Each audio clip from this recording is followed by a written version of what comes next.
Why Heart Mountain? Well, Heart Mountain is a historical place where difficult and troublesome and painful things have happened. It is the background, the landscape for atrocities on Native American peoples and the forced removal of them to Montana. It is the background for the Japanese American incarceration during World War II. But it is also a place where we can also have people come together for remembrance, education, and healing. We know what happened at Pearl Harbor. We know what was written in Executive Order 9066, but what effect did it have on the people who lived through that? What experience did they find? And then we, in the future, and of course, looking out and down the road, can then see if there's any experiences that we find parallel with and experiences that we might then get more involved in a deeper understanding to shape what we would like to see as our future experiences. And so that's the purpose of a place, and that's the importance of a place, and that's why a place is important, and that's why we focus on the here. So why here? And then you have this site where 14,000 Japanese Americans were incarcerated, and you really get the sense of how remote they must have felt when they got off the darkened train that they rode on for 3-4 days from the West Coast, when they got to this part of rural Wyoming and thought, where am I? Where the wind was whipping off the mountains and the dust was in the air everywhere, and many people were crying because they had no idea where they were and what they were going to do. So you really feel it when you go to Heart Mountain. And what better place to get an idea of this kind of history, to be at the site where it happened and feel kind of the convergence of the various cultures that were at that site. For Heart Mountain, the conversation always comes to the guard tower, to the barbed wire, to the importance of that and what it represented to the infringement on constitutional rights of Japanese Americans. And in order for us to look beyond the barbed wire, to see into the future, to have experiences, we need to look behind the barbed wire. And so that's why here becomes an important narrative, that we get behind the barbed wire so we can understand and see beyond the barbed wire. What I have to say about the power of place and Heart Mountain are the pilgrimages and why it is important to actually preserve this place where the camp actually was. So number one is to never forget.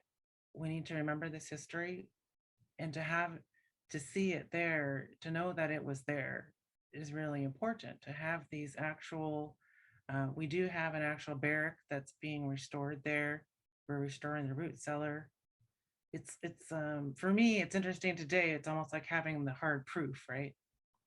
That it was there and it existed.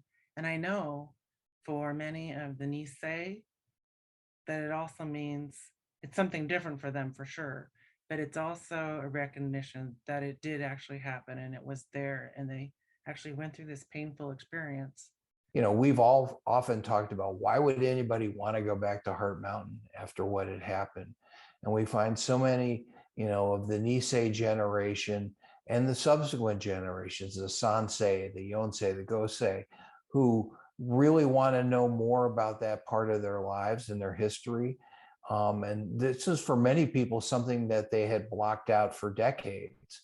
So there's a sense of kind of recovering your own past, your history. And that's a huge part of the pilgrimage. So I think in the beginning, you would see mostly former incarcerees and their families, but over time, it's opened up and friends now come and some community members come to the pilgrimage. And because of the educational aspect, the remembrance, and these multi-generational discussions, from most of the people I've talked to, it's been a very, very healing experience to talk about what happened to shed a tear, to have community with others. I think it's been such a healing process for people. Well, first of all, it shows that what we've seen in the last 2 years in terms of anti-Asian violence because of COVID-19 is not something new.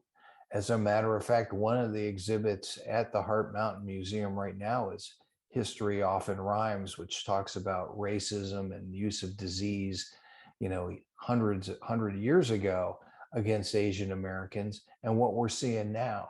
So it's always relevant.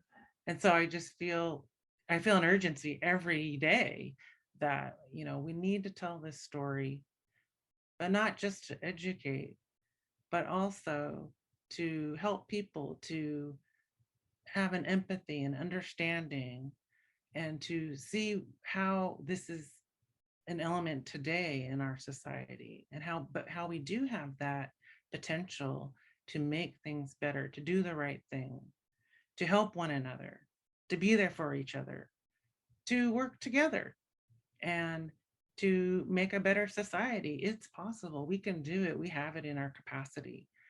And I think also with, thinking about memory and place and history, there's something about understanding the ways that sites change, as we've talked about and as has come up, but also the way that these places hold memory in different ways for people, that returning to a site can bring up both a sense of pain, sometimes sadness, sometimes memories of joy. A lot of the folks I talked to at this point were kids in camp or were high school students, and they have sort of some happy memories of being at this place, even though they know it was a prison and they knew it was a prison then. And then you talk with folks who moved into the area afterwards, who often didn't have a connection to the site, didn't know that there were Japanese Americans there, and to try and sort out with them what it means to live near this place, I think is really significant and lends a certain kind of meaning that also helps us understand the present. Because if we can think about the ways that our memories imbue certain places with meaning, then it helps us see, where we've gotten to, what these places mean to us today, and how we can use them to sort of better understand the past and solve some of these problems and tensions that come up in the present.